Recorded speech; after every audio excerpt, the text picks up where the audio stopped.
back to another episode of Information is Power by MPACUK UK. Now today we are going to be joined by a special guest, and I will allow my host Ahmed Hussein to introduce him. The book we're going to be going over is The Holocaust Industry. You may have guessed now who our special guest is, so over to you, Ahmed. It's a real pleasure and a privilege for me to say that we're joined this month by Norman Finkelstein. For those of you who don't know him, Norman Finkelstein is the author of many books that have been translated into 60 foreign editions, including Beyond Chutzpah on the misuse of anti-Semitism and the abuse of history, Knowing Too Much, Why the American Jewish Romance with Israel is Coming to an End, and the book we'll be discussing today, The Holocaust Industry, Reflections on the Exploitation of Jewish Suffering. Norman Finkelstein, it's great to have you with us today. Well, thank you for having me. So before we go into the detailed discussion, my simple opinion on my reading of your book is that for any individual who knows that they're going to be coming up against the Zionist lobby, this book is necessary reading for really getting into the mind of your opponent, because once you've completed reading this, you'll realize there can be no benefit of the doubt given. And if someone straight up says that they're a Zionist, then you'll realize that they might treat you as a non-entity today and as an existential threat tomorrow if you stand in their way to their goals. So finally, by reading the book, you'll have a fuller understanding of how Zionism has hijacked the Jewish community. Norman, just to start off, how far or close from the mark would you say my assessment of your book is? And who would you say the ideal audience for your book is? I don't think that my book really was about the kinds of issues that you raised initially.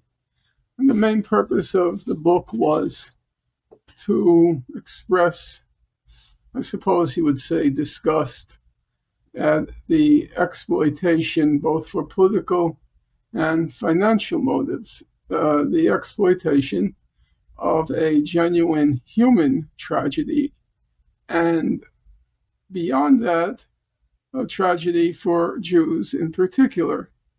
So it was discussed at the unsavoriness of people trying to capitalize on the catastrophe that befell a portion of humankind. And you go into that in the prologue of the book, talking about how your own parents, your mother in particular, was really disgusted in what she saw as the capitalizing of that. So would you say that that is what has been the, perhaps if I can call it, the shield behind which you found the strength to carry on against the cancel culture, against those who tried to silence you for the views, the facts that you expressed in these books and in your later publications after this book as well? It is correct to say that it did objectively serve as a shield, the martyrdom of my family. It did objectively serve as a shield. However, I didn't really need it. It's not as if I would have said anything different or said anything less if I didn't have the shield. The only thing that was, the only shield I frankly needed was the shield against my parents, which is to say, I waited to write the book after their deaths because my parents always felt, correctly, obviously, they felt their proprietorship over their martyrdom. And as my mother often said to me whenever the subject of war came up, not just the Nazi Holocaust, war in general, she would sneer at me, "What do you know? What do you know? You know it from books. You know it from study. I know it from real experience, and don't compare the two." So I would never have dared write the book while they were still alive, because their attitude was, there's nothing I could possibly contribute to an understanding of what they went through, that they were the sole proprietors of their martyrdom. And so I had to wait until they died, which was in 1995. They both passed away in 1995. I had to wait until they passed before I felt I had the right to speak about what befell them. So, going into the book, in chapter 1, you explain how, as you labeled them, organized American Jewry initially ignored the cause of Israel until it became politically expedient for their own means after the 1967 Arab-Israel War. And once Israel won that war, they saw themselves as potential middlemen who could entice Israeli and US leaders to fulfill each other's policy goals. And in doing so, they made the Holocaust and the Jewish identity part of the story of Israel. So if there was once a time when these middlemen didn't see their interests matching up with Zionist interests, is it possible that that bond could again be broken? When we see modern organizations like AIPAC, for example, is it possible that somewhere down the line, their political interests no longer align with Israel? Well, there are two layers there, and the two layers are often conflated, but they're distinct. There's one layer which you could just call foreign agents, agents of a foreign power. You know, there are many groups that have to register as agents of a foreign power in the United States. You could be the Canada lobby. You could be the China lobby. You're official agents, you know, official agents of a foreign power. Israel, for various reasons, managed, or I should say, Israel's supporters managed never to have to register as agents of a foreign power. They were able to circumvent that clause in our statutes, our laws. So that portion of Israeli support, the lobbies, the organized domestic lobbies, they get paid to do a job. They're lobbyists. So they're going to be there whether American Jews support Israel or not. They're just paid lobbyists. As I said, they managed to pull it off that they don't have to register as agents of foreign government, but they are like any other lobby, you know, in our country, a foreign lobby. But there was, of course, on top of that layer, a huge public support for Israel among the broad public, but obviously concentrated among American Jews. So there's, you know, you could say there are various level peripheries, but the core of that broad American support was American Jews. And at that level, which obviously is critical in a democratic society to have public support, that level is more or less slowly but surely evaporating, vanishing. Israel has become an embarrassment to American Jews because most American Jews are at the moderate to liberal end of the political spectrum, roughly the profile of the Democratic Party, whereas the Israeli government and the Israeli population are solidly on the Trump end of the Republican Party. And if you're moderate or liberal, you're supposed to loathe, hate Donald Trump. But Israeli leaders and the Israeli people, they love Donald Trump. So there's a fundamental clash, conflict of worldviews between American Jews and Israeli Jews and the Israeli leadership. And the way American Jews deal with that conflict is not to come out swinging and denouncing the state of Israel. What they do is they quietly, discreetly distance themselves from Israel. They don't talk about it anymore. It's not an issue anymore. It's not something you talk about at the dinner table. Even if Israel engages in its periodic massacres of Gazans or what, you don't talk about it. You talk about something else. Talk about Donald Trump. And that level of support, in my opinion, is slowly but surely vanishing. But the lobby level, like any other foreign lobby, it's going to still be there, and it's going to still through circuitous routes, get lots of money from Israel to pursue its activities. And what would you say, as far as you're aware of the situation with Israel lobbyists in the UK? There's a huge conversation going on, particularly amongst those who are in touch with what is going on in Labour, in terms of the claims of anti-Semitism being used to take down Jeremy Corbyn.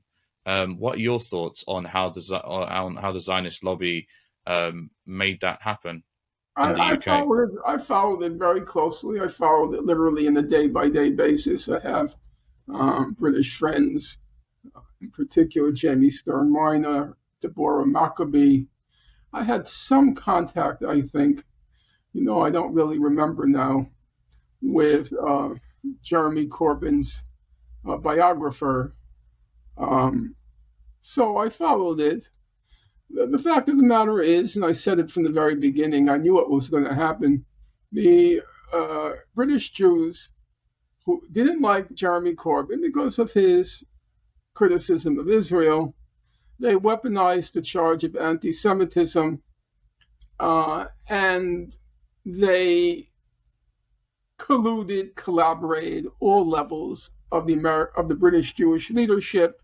It was, you could call it, I don't see any reason why not, it was a conspiracy to stop Corbyn.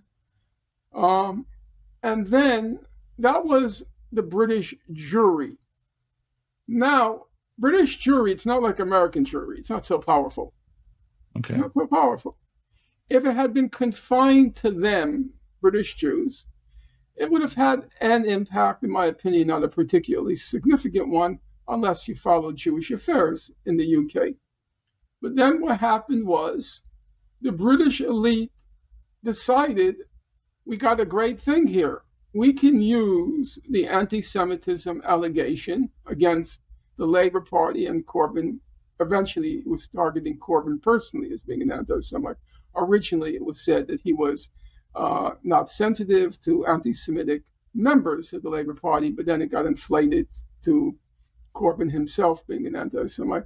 In any case, the British ruling elites wanted to stop Corbyn not because of Israel, but because he represented a radical challenge to the British ruling establishment. He was advocating a real transfer of power to the working class and to the poor. And he had a history such that there was grounds to fear that he was dead serious, that he couldn't be bought.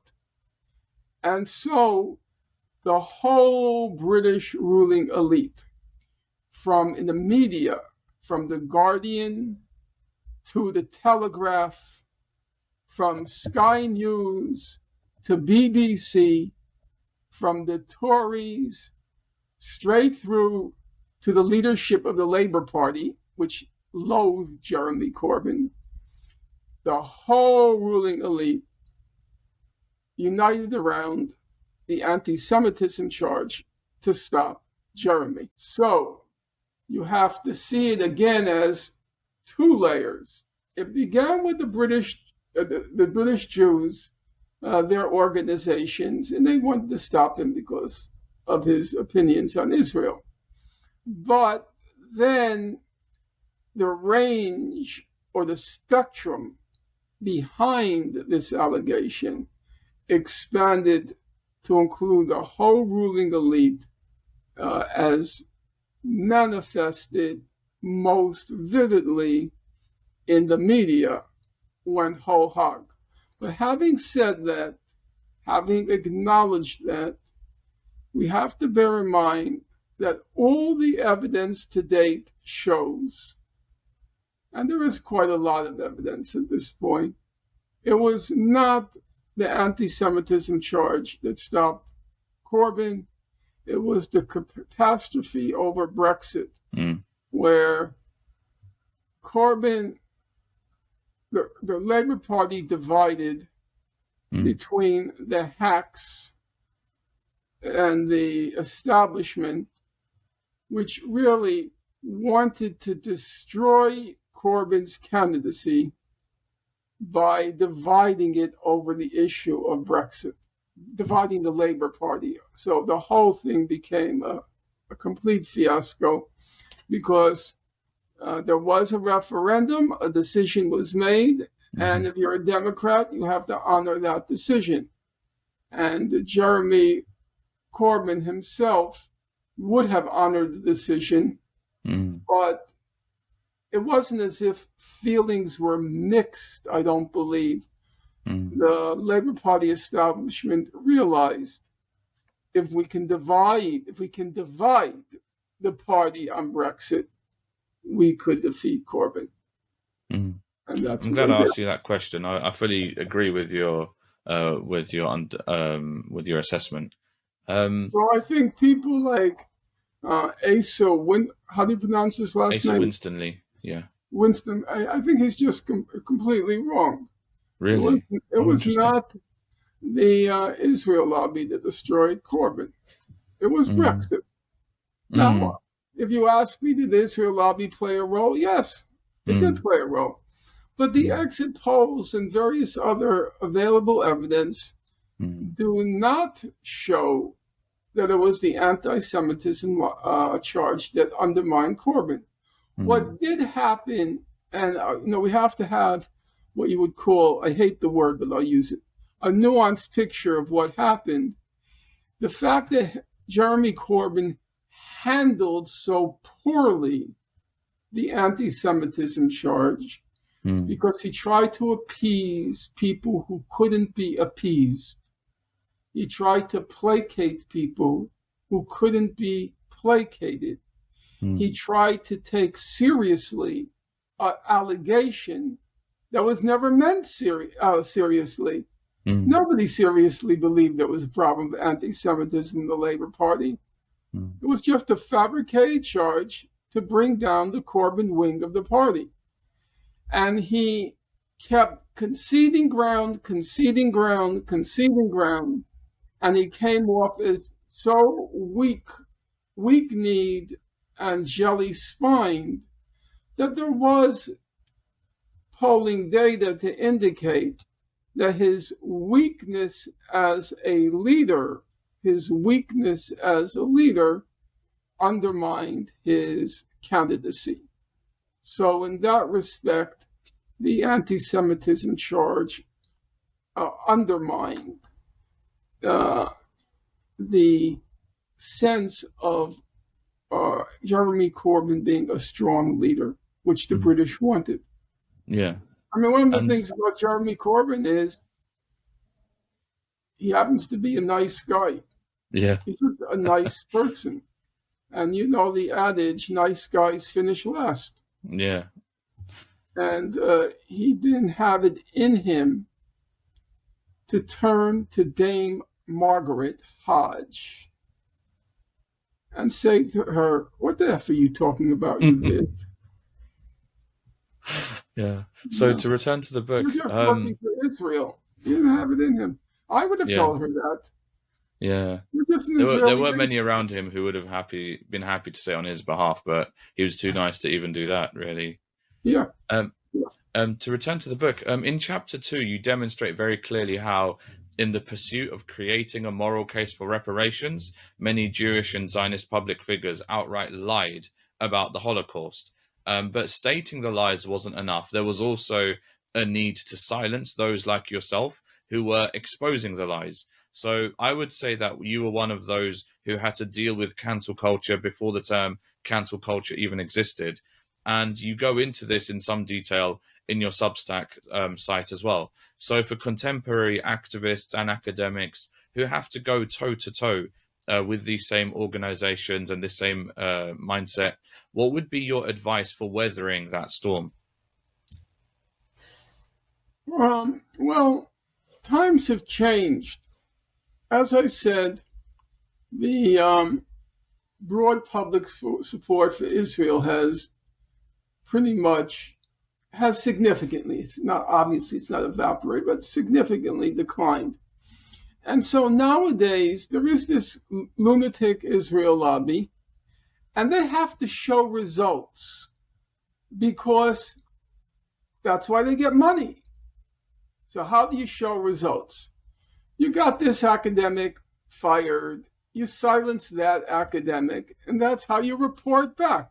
You have to, you have to present the report at the end of each financial quarter to show that you earned something. So I know this is going to sound a little bit cynical to you, and you won't, maybe not, you won't agree with me. There is no longer any organized Palestinian resistance to the state of Israel. So the Palestinian resistance has been defeated. Now, I'm not saying it's defeated through eternity, but it sort of suffered a defeat. If you study Russian history, there was a revolution in 1905. The Tsarist regime put it down. There was a long period, you can call it a dry spell, and then there was a revolution again in 1917, and that revolution succeeded. But movements suffer defeats. The Palestinian movement has suffered a historic defeat, in my opinion.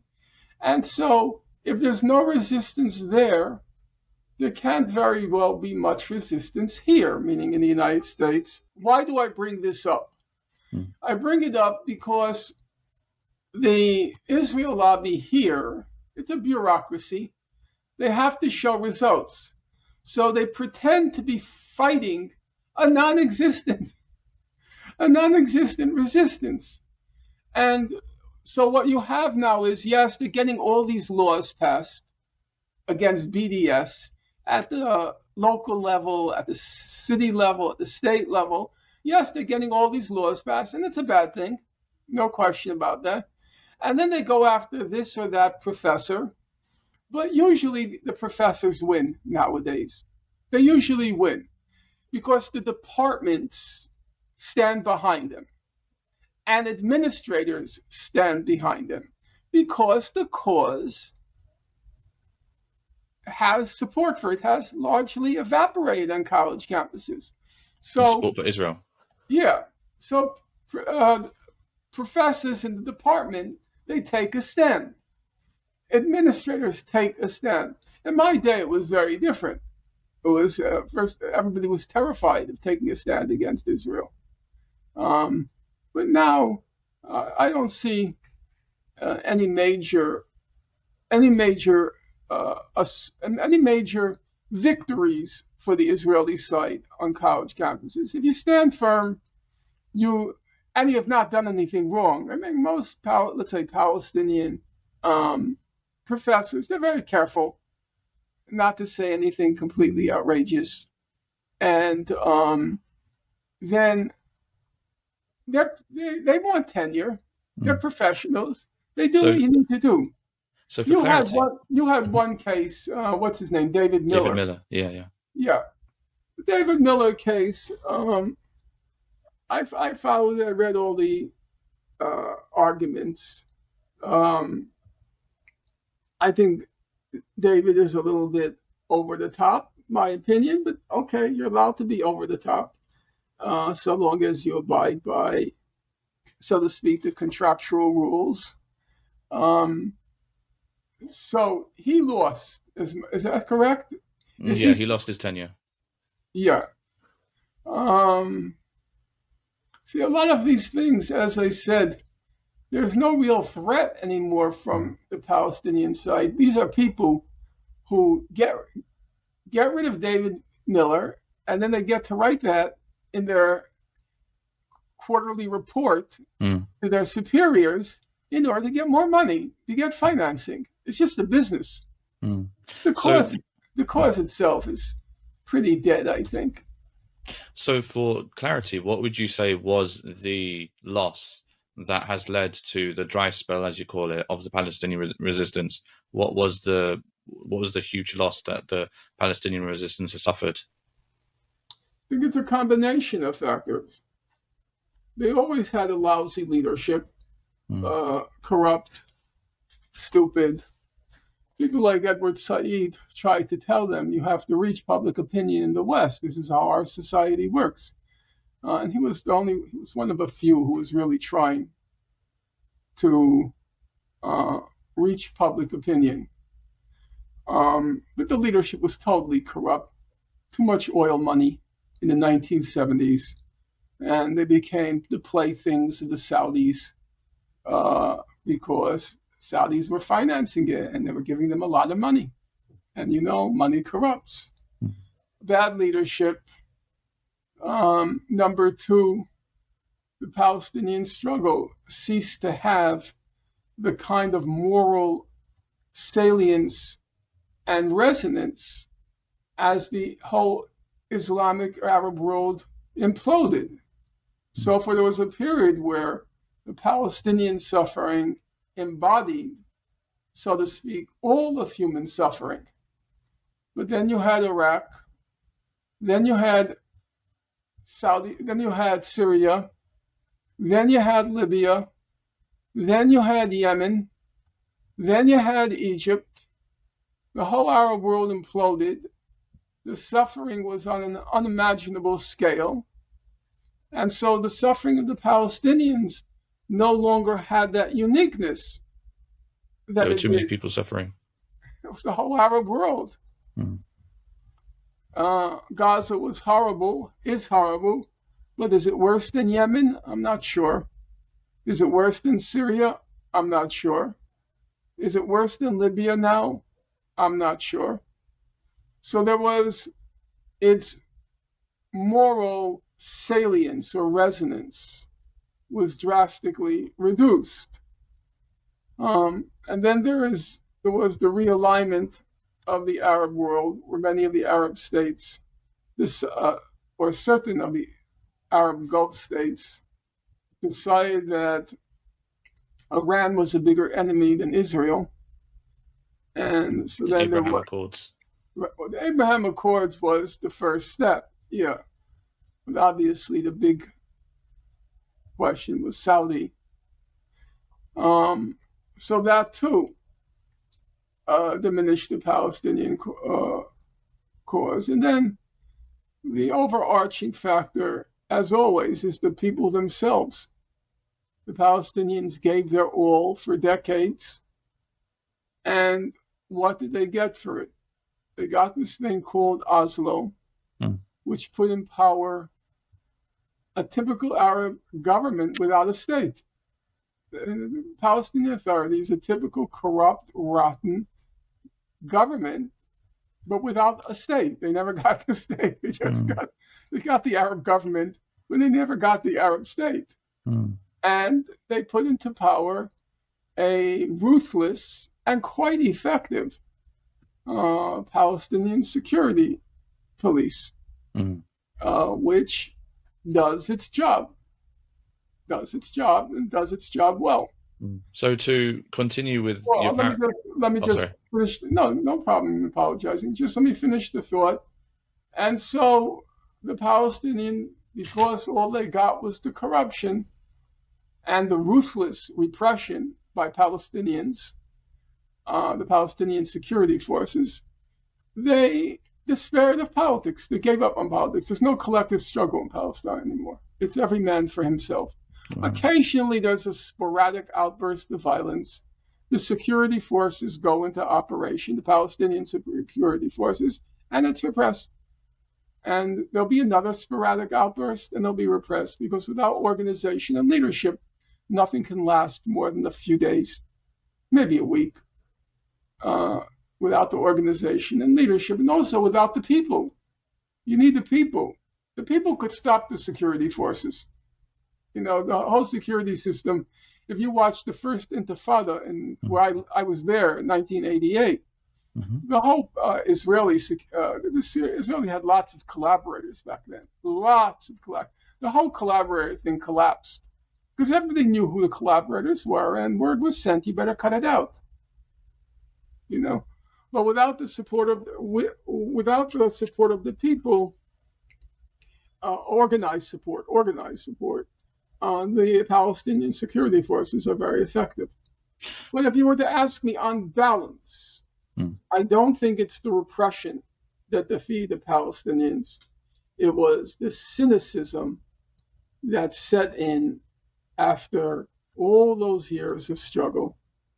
All they got was a corrupt government without even the state.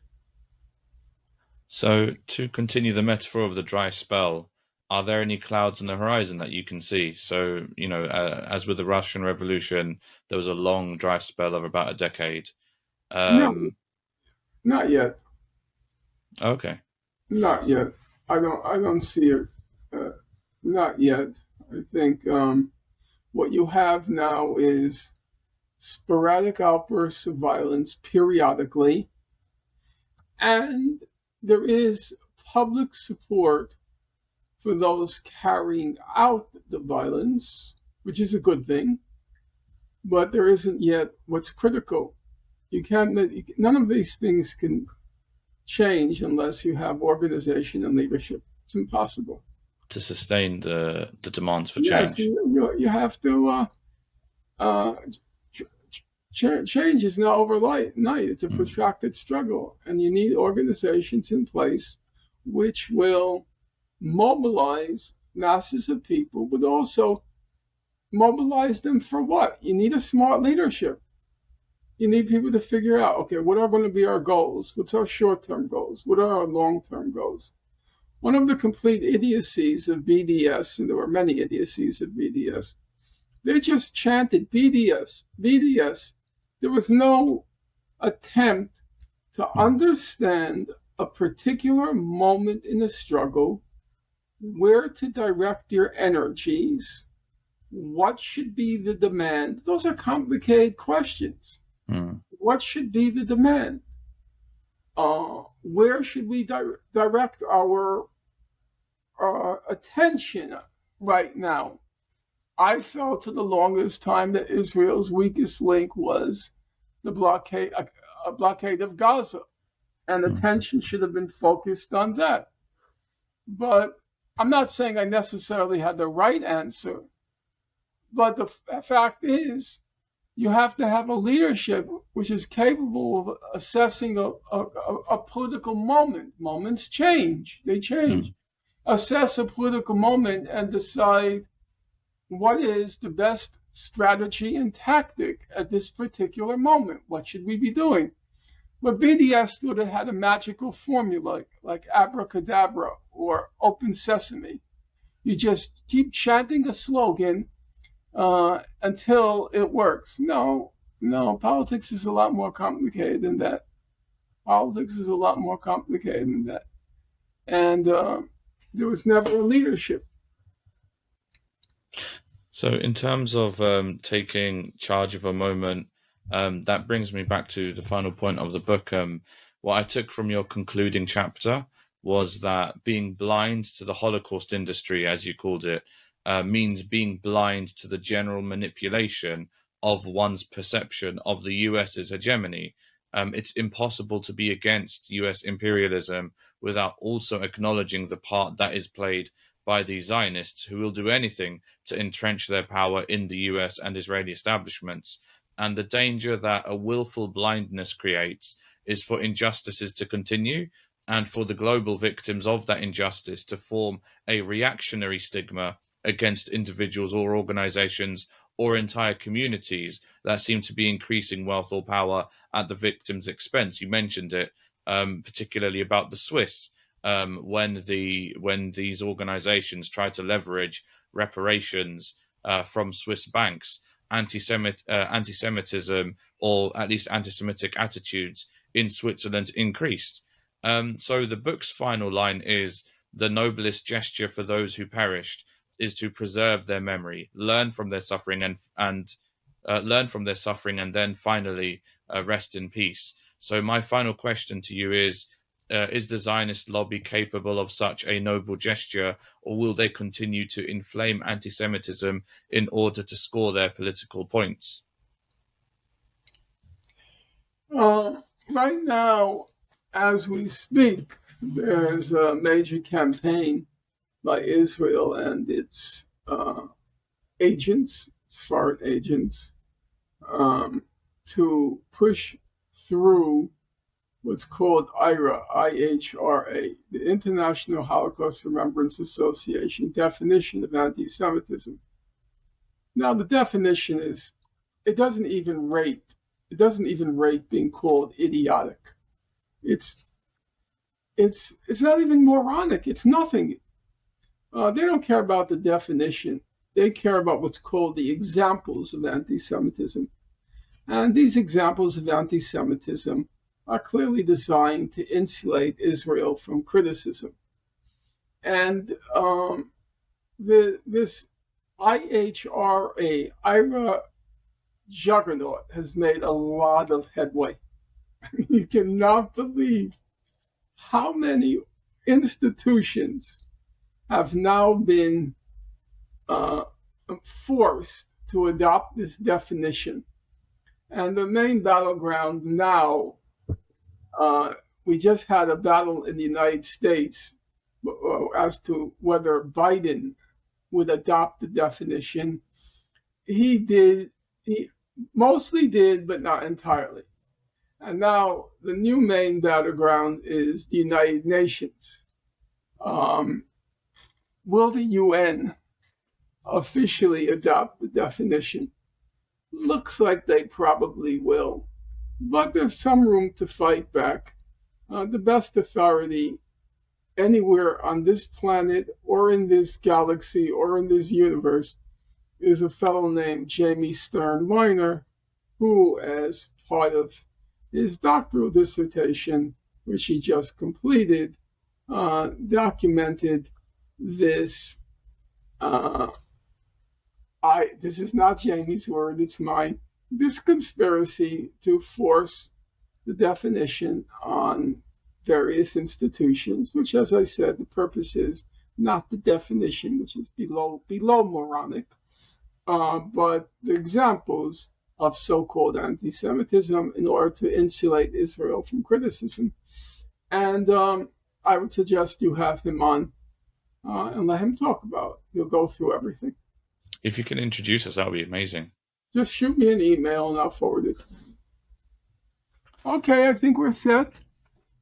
Yeah, so in terms of where people can find you online or elsewhere, how can people follow you, Norman? I prefer not to be followed. I like peace and quiet. So when I walk out in the street, I hope I'm not being followed. But you can go to my website.